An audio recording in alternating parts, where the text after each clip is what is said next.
It's been months since the darkness lifted. Months since that thing stopped pulsating like a malevolent heart. And yet, the silence is deafening. The world outside is trying to heal, to forget. But we can't.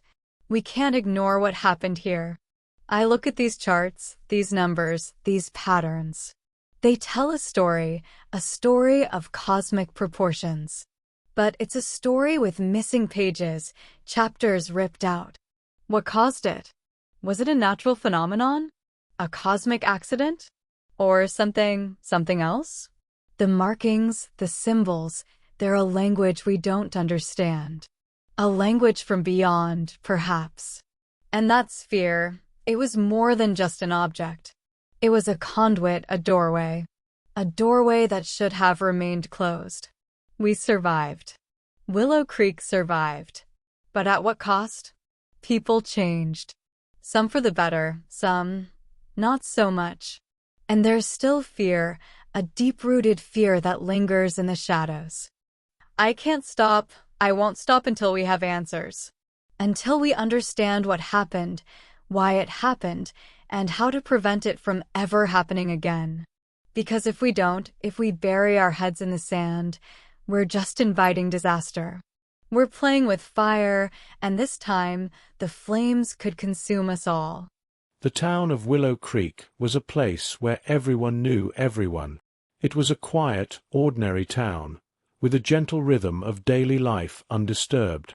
But that all changed on a Tuesday morning. The sun, as reliable as the ticking of a clock, failed to rise.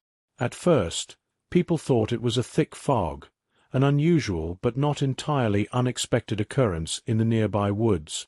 But as the morning wore on and the sky remained stubbornly dark, a sense of unease began to creep into the town.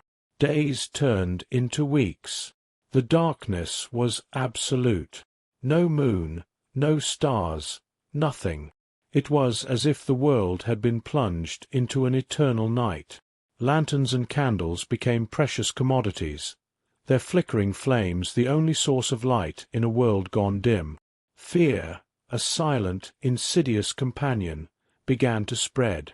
People huddled in their homes, their imaginations running wild. Stories of strange noises, shadows dancing in the corners, and eerie whispers began to circulate. The once tight-knit community started to fracture as paranoia took hold. The town's infrastructure began to crumble. Without electricity, the water pumps stopped working. The grocery stores ran out of fresh produce. Communication was limited to face-to-face interactions, as phones and radios were useless. People relied on old-fashioned methods of survival, skills that had been forgotten in the age of technology. Children were the first to show signs of distress. Confined to their homes, deprived of sunlight, they became restless and irritable. Their sleep patterns were disrupted, and many began to exhibit signs of anxiety. Schools closed, leaving parents struggling to keep their children occupied and calm. The elderly, too, were hard hit. Their frail bodies were ill-equipped to handle the constant darkness. Cases of depression and loneliness increased. The once vibrant community center fell silent, its usual buzz replaced by a heavy stillness. As weeks turned into months, the town began to change. People adapted, or they didn't. Some found solace in religion, filling the churches to capacity. Others turned to nature, finding comfort in the rhythm of the seasons, even though they couldn't see them.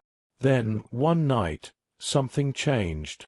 A faint, ethereal glow appeared in the eastern sky. It was small at first, but it grew steadily brighter. People emerged from their homes, their eyes wide with wonder and fear. As the glow intensified, it began to cast long, dancing shadows. And then, slowly, surely, the first rays of sunlight broke through the darkness. It was a new dawn, a dawn that had been a long time coming. The town of Willow Creek had survived the endless night, but the experience had changed them irrevocably. They had faced their fears, tested their limits, and discovered a strength they never knew they possessed. As the sun climbed higher in the sky, casting its warm embrace over the town, the people of Willow Creek began to rebuild their lives, their hearts filled with a newfound appreciation for the simple gift of light. The return of sunlight was met with a mixture of relief and trepidation. The world outside their windows, once familiar, now seemed alien. Nature had run wild in the absence of human intervention. Unkempt gardens, shattered windows, and fallen trees created a chaotic landscape. As the initial euphoria of daylight subsided, the town began to grapple with the aftermath. The darkness had taken a toll on their physical and mental health. Many suffered from vitamin D deficiency, leading to weakened immune systems and bone problems. The isolation had fostered a sense of distrust and paranoia, making it difficult to rebuild community bonds. Rumors and theories about the darkness abounded. Some blamed it on extraterrestrial activity, others on a secret government experiment. A small but vocal group believed it was a divine punishment for the town's sins. As days turned into weeks, the pressure to find answers grew. A group of determined individuals, led by the town's former high school science teacher, Ava Cartman, decided to investigate the phenomenon. Armed with a relentless spirit, they began to collect data. They studied weather patterns, analyzed soil samples, and monitored strange occurrences. Their findings were baffling. There were no anomalies in the atmosphere, no unusual electromagnetic fields, and no trace of any extraterrestrial activity. As their investigation deepened, they stumbled upon something even more perplexing. Strange markings began to appear in various locations around the town. They were intricate patterns, etched into the ground, walls, and even the bodies of a few people. These markings seemed to contain a hidden code, a language unknown to anyone in the town. Meanwhile, the town's economy was in ruins. The once thriving businesses were struggling to survive. Unemployment was rampant, and despair was creeping back into the hearts of the people. To address the crisis, the town council implemented a series of initiatives. They encouraged people to start small businesses, provided vocational training, and organized community events to boost morale. But the darkness had left deeper scars. Some people had developed a fear of the night. They installed bright lights around their homes and refused to venture outside after sunset.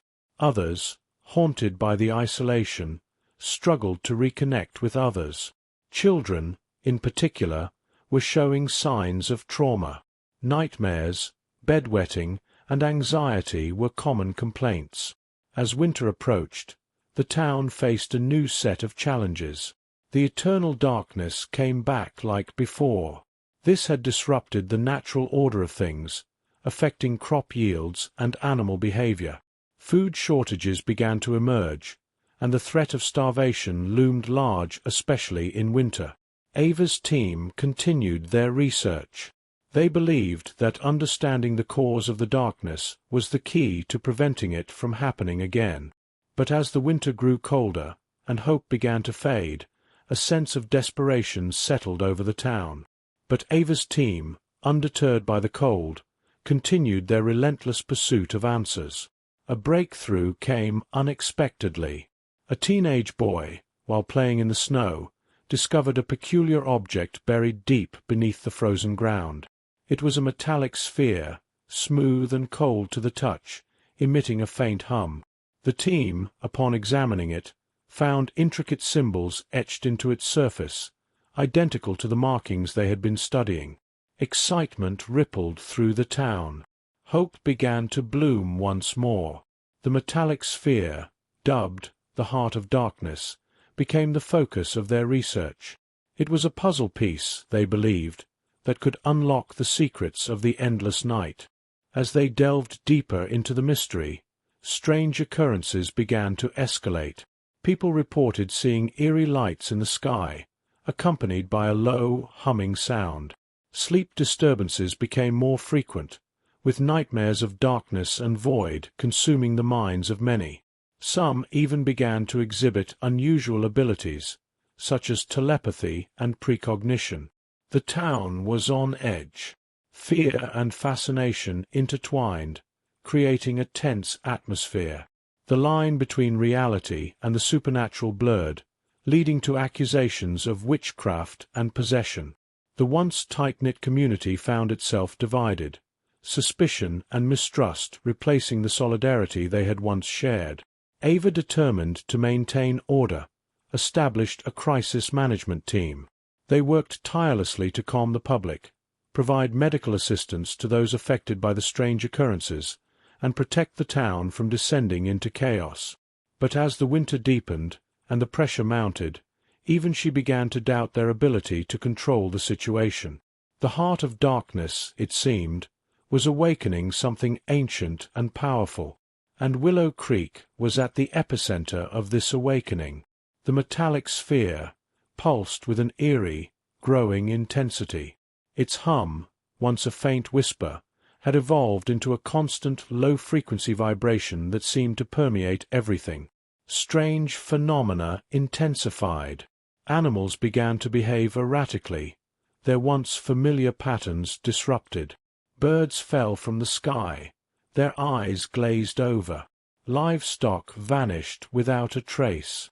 A growing number of people exhibited extraordinary abilities. Some could manipulate objects with their minds, others could see into the future, and a few claimed to be able to communicate with the spirits. But these gifts came at a terrible cost. Many experienced excruciating pain, hallucinations, and a loss of control over their own bodies. Fear gripped the town. People barricaded themselves in their homes, terrified of the unknown. The once bustling streets were now desolate, echoes of laughter replaced by the mournful howl of the wind. The crisis management team, overwhelmed by the escalating chaos, struggled to maintain order. As the heart of darkness power grew, so too did the darkness that enveloped the town. It was no longer just the absence of light, but a tangible, oppressive force. Shadows seemed to have a life of their own, twisting and contorting into grotesque shapes. People reported seeing shadowy figures lurking in the corners of their vision, their minds tormented by whispers and unseen presences. Ava and her team worked tirelessly to understand the sphere, to find a way to harness its power or, failing that, to destroy it. But the more they learned, the more terrifying the truth became. The sphere was not a mere object, but a conduit, a gateway to something far more sinister. A chilling realization dawned upon them. They were not alone in their quest. There were others, beings of darkness, who had been drawn to the sphere's power. They were watching, waiting, their intentions unknown. A desperate plan was hatched. Ava and her team ventured into the heart of the darkness through its gateway, to the very source of the sphere's power. It was a suicide mission, a gamble with the fate of the town. As they approached the epicenter, the darkness thickened, pressing in on them like a suffocating embrace. The ground trembled, and the air crackled with unseen energy. The heart of darkness pulsed with an intensity that was almost blinding. In that moment, as the darkness closed in, something extraordinary happened. The group, connected by a shared purpose, found a strength they never knew they possessed. They stood together. With a collective effort, they focused their minds on the sphere. They visualized a counterforce, a shield of light to repel the darkness. And then, as if in response, a surge of energy erupted from within them, a blinding radiance that pushed back the encroaching gloom. The heart of darkness shuddered, then went silent. The darkness began to recede, slowly at first, then with increasing speed. As the last vestiges of the unnatural night faded, the first rays of dawn broke through the horizon. Willow Creek was bathed in sunlight. The town was changed, but hope had triumphed over despair. The community, forged in the crucible of darkness, emerged stronger, more united than ever before. The heart of darkness was gone, but its legacy remained, for in the darkest hour they had found the light within themselves.